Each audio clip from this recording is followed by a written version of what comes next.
Bonjour à tous, alors aujourd'hui je vous partage quelque chose de nouveau. Alors je vous partage le chemin d'intégration d'une toile, plutôt deux toiles, qui sont arrivées de manière progressive depuis, je sais pas, 1 an et demi, 2 ans peut-être. Et elles se sont faites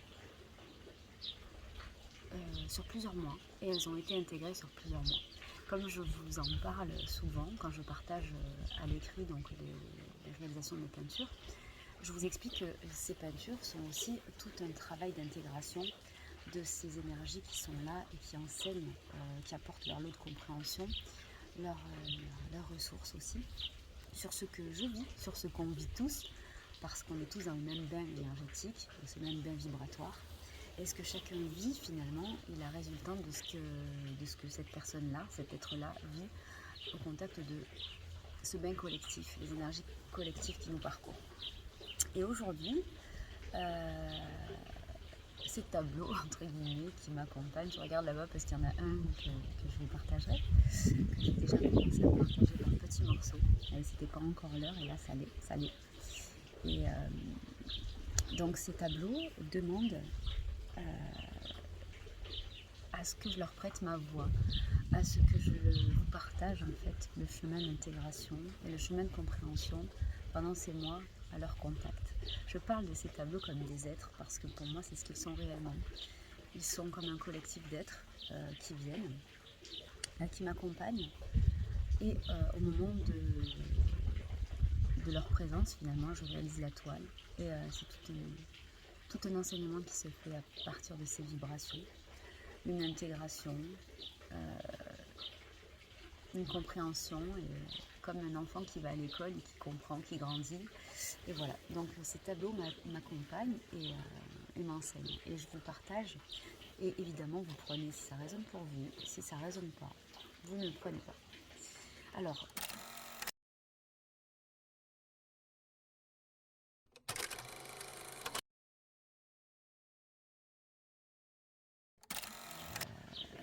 ces deux tableaux qui se sont présentés comme des phases d'ascension collective, d'une part, comme la montée vibratoire de la Terre et de tous ses habitants, c'est-à-dire nous-mêmes aussi, c'est-à-dire ce champ qui nous entoure, ces énergies qui nous baignent, sont là pour nous faire monter en vibration, faire monter la Terre en vibration. Et au fur et à mesure qu'il y a une ascension vibratoire de la Terre et de tous ces êtres, qui est proposée évidemment à nous près de savoir et de vouloir adhérer, il y a en parallèle comme une descente de notre réalité. Voilà, donc il y a une montée vibratoire afin de permettre la descente de notre réalité qui se superpose à ce que nous vivons sur la matière. Comme je le dis souvent, il n'y a pas de séparation entre la réalité subtile et la réalité matière.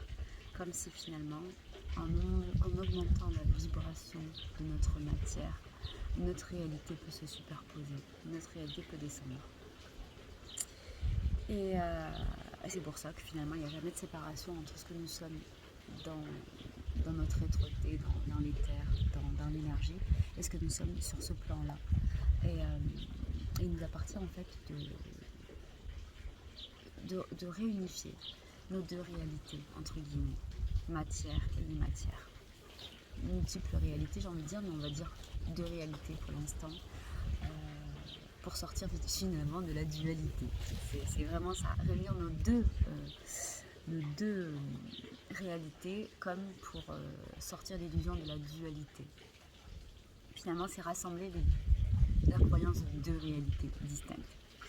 Ça y est, je commence déjà à être brouillon, mais c'est pas grave. On va essayer d'être clair dans ces notions qui sont assez abstraites. Donc ces deux tableaux sont venus comme pour me partager finalement que nous sommes tous en préparation au changement de paradigme. Et ce tableau donc, qui a été commencé, je crois, en 2020, janvier 2020, décembre 2019, Le premier des deux s'est présenté donc de manière très sombre.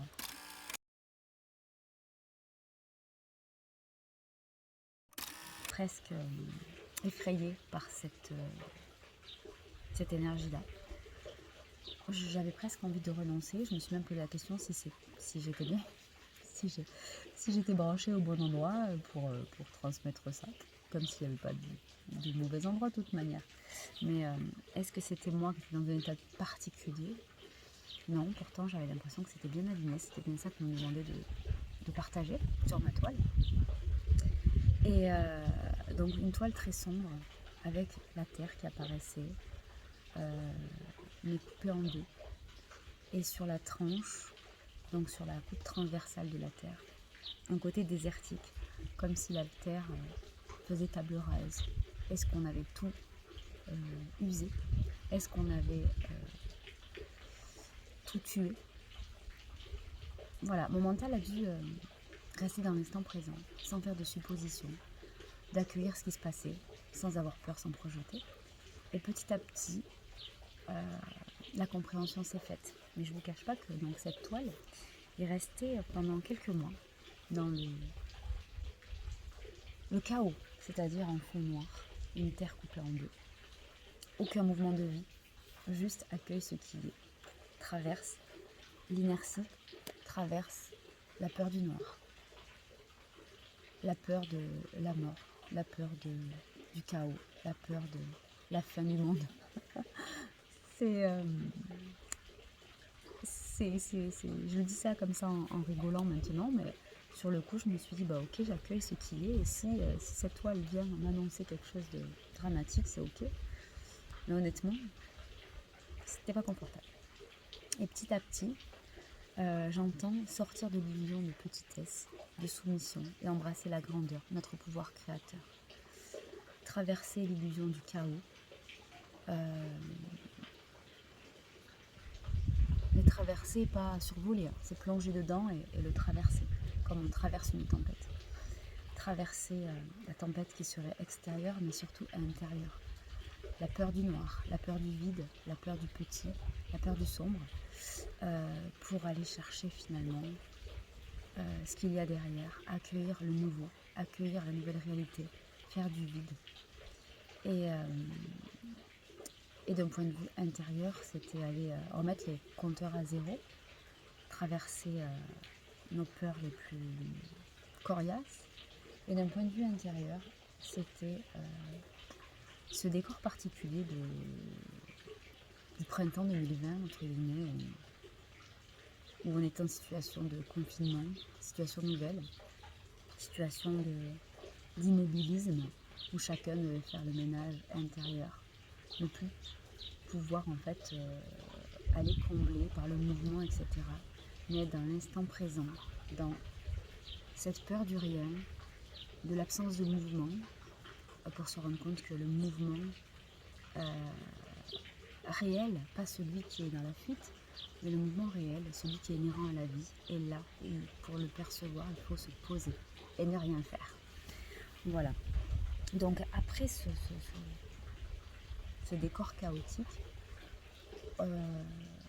vient une espèce de jaillissement de cette terre qui a l'air désertique et morte, vidée de ses substances vitales, comme pour montrer que quelque chose s'ouvre, c'est clair. Et avec elle, un mouvement, enfin du mouvement, un mouvement de vie, des eaux qui débordent, un rappel du souvenir de la source, un jaillissement, ces eaux matricielles, et avec elle, le lavage, le brassage de tout ce qui n'est pas nous, pour comme faire tomber le décor. Au-delà, ce que nous sommes. Et cette eau, ce débordement de l'eau est venu accompagner, parce que nous sommes toujours accompagnés, avec les merveilleuses consciences de l'eau, ce peuple de l'eau, les baleines, les dauphins, les méduses, la tortue et d'autres qui ne se sont pas manifestés dans le tableau.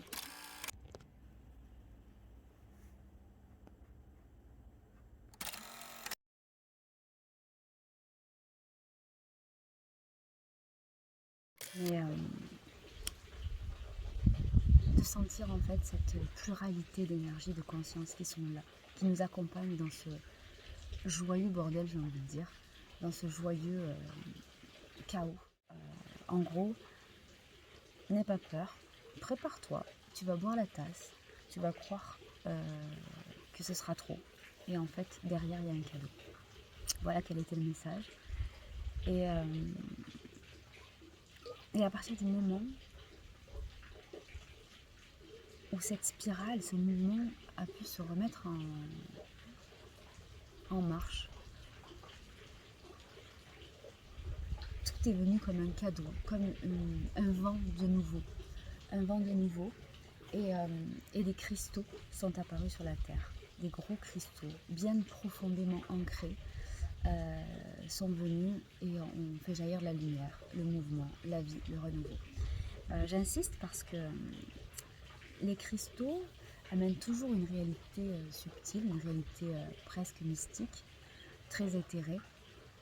Et là, le fait qu'ils soient bien enrochés, accrochés à la terre, à la réalité matière, à ce plan-là, nous rappelle l'importance d'être accrochés à nos corps physiques, pas aux personnages, parce que il s'agit vraiment là d'aller laver les illusions de ce que nous sommes, de ce que nous croyons être, pour embrasser, accueillir dans cette réalité physique ce que nous sommes en réalité, de se dire ok, j'accueille jusque dans ce corps physique, dans cette réalité matière, la potentialité incroyable. Et pour cela, je dois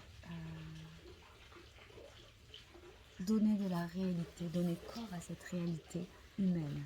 C'est-à-dire, il n'est plus question de dénigrer l'homme comme la dimension la plus basse, celle qui vit dans une 3D, etc., de ce que nous sommes, de merveilleux, mais très éthéré.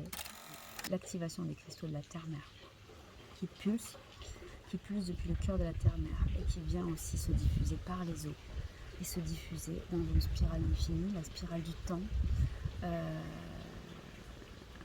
de ce temps, cette illusion de l'espace-temps, mais aussi dans une autre compréhension du temps, rassembler tous les temps dans cet instant précis, centré sur le cœur. Et à partir de cet humain qui s'incarne, qui se vit incarné, lorsqu'il est vraiment en conscience de qui il est, il peut avoir accès à toutes ces spirales et toutes ces lignes de temps et tout réparer en un instant. Voilà, d'être en joie, d'être ce divin qui s'expérimente dans l'imperfection, sans hiérarchie, sans dénigrement et sans séparation.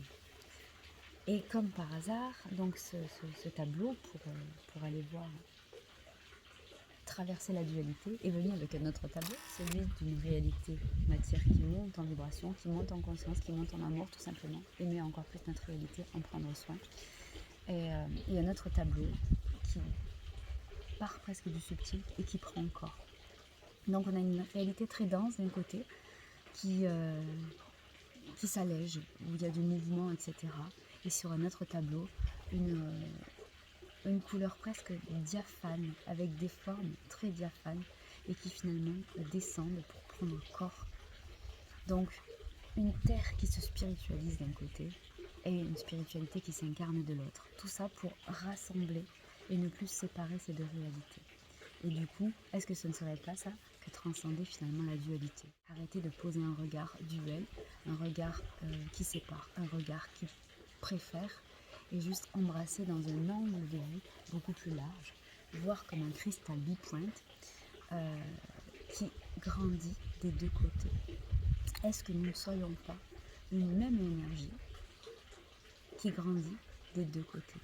Une qui pointe vers le haut, vers les terres, vers le ciel, et une qui pointe profondément vers la terre, vers l'ancrage, vers la matière. Mais tout ça, c'est une même et seule réalité que nous ne focalisons plus sur une des polarités, mais bien que nous voyons dans son ensemble. Et ces deux tableaux m'ont bien aidé, m'ont bien accompagné. Et aujourd'hui, j'ai la joie de vous les partager.